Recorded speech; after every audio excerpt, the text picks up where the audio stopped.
Welcome to Spiritism Explored and Explained, where we take you on a journey of discovery of the other side, the spirit realm, the universe from which you came and shall return.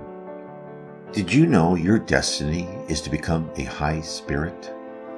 What is our goal? In Spiritism, the doctrine states that we live through multiple lives to become a higher or pure spirit. What does it mean to be a pure spirit? Leon Denis, who has communicated with the spirit realm, tells us, as well as hints into the realm of a pure spirit from other books psychographed by Francisco C. Xavier.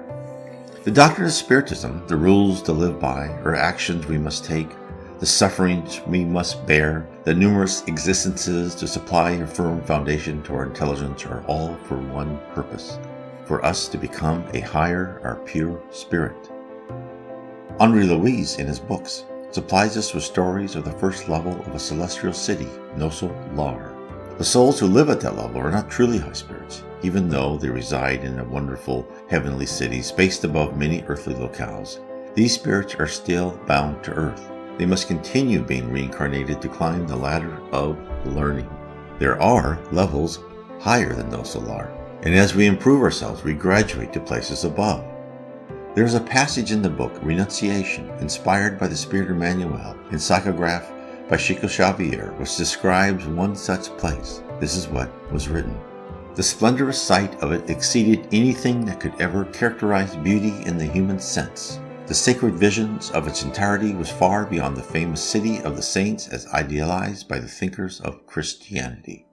3 blazing suns poured oceans of magnificent light into the ermine ground in unique changes of color, like celestial lamps lighted for the paradisical feast of immortal spirits.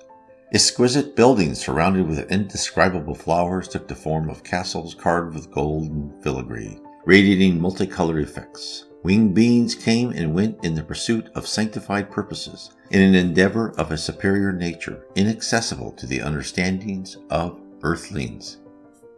Amazing paragraph, is it not? It is said that when the Indians in the New World first saw Columbus's ships, they noticed nothing different on the horizon, since in their limited universe the concept of a large sailing ship never existed. Therefore, their eyes transmitted the shape to their brains, but the image didn't translate to anything they knew. Hence, to them, the ship was invisible, enveloped by the surrounding ocean. This is how I imagine I would see the high celestial city. It would be as a 5-year-old trying to describe the inner workings of a watch. The detail would escape me. There's also a description of the inside of one of the buildings. High above the radiant sanctuary rose a translucent tower made of a solid transparent substance, similar to crystal. Harmonious melodies poured forth from within it. A building composed of an advanced material with the structural elements of a metal beyond our best steel, but appearing as clear as glass. Living within are creatures with wings, images that are seared into our earliest history. Evidently, the wings allow the ease of transportation within the metropolis. Wings for creatures with intellectual and moral abilities far beyond our own, but all who have tread the same path. They too have lived on primitive worlds, and then graduated to planets like our own, one of a place of atonement, where we suffer and learn in the same classroom. That is the beauty of high spirits. They emphasize with us, for they have had similar vicissitudes to that which we are living through now. Leon Denis, in his book Life and Destiny, talks about our possible future. This is what he says. Each spirit in space has its own vocation and pursues it with facilities unknown on Earth. Each one finds its place in this superb field of action in this vast universal laboratory. Everywhere subjects for study and travel, with means of education and participation in divine work, offer themselves to the industrious soul. Heaven is not the cold void of the place of inactive contemplation believed by some. It is a living universe, animated, luminous, filled with intelligent beings on the way to continual evolution. The higher these spiritual beings ascend, the more accentuated are their tasks, the more important become their missions. In time, they rank among the messenger souls who go and carry to the limits of time and space the will and force of the Infinite One. For the most inferior spirit, as for the most eminent, the domain of life is without limit. Whatever the heights to which we attain, there is ever a superior plane to reach. That is our vision. That is the vision of our future. Therefore, as we gain a firm foundation and valuable experience, we are given more important tasks, more important work to perform.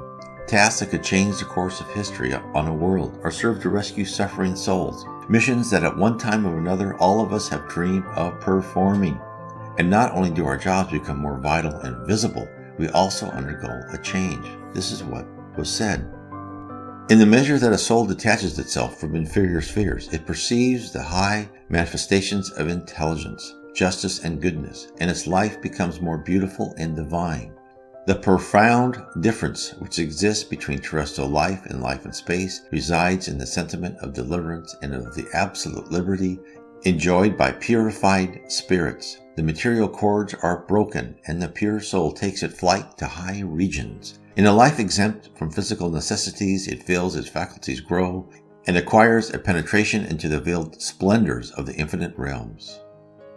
Miraculously, we become beings of pure energy, with immense powers of deduction and command of sight over space and time. By thought alone, we travel instantaneously, change shape, and communicate with others. Leon Denis also emphasizes what we become. This is what he says. All is grand in the spiritual life. The etheric body becomes more and more transparent and diaphanous, and leaves a free passage for the radiations of the soul. With a greater aptitude to enjoy and understand the infinite splendors and a more extended memory of the past, an increasing familiarization with things and beings in superior planes, so the soul in its progression attains the supreme altitudes. Arrived at these heights, the spirit has conquered all passions, all evil tendencies. It is free forever from the material yoke and the law of rebirth.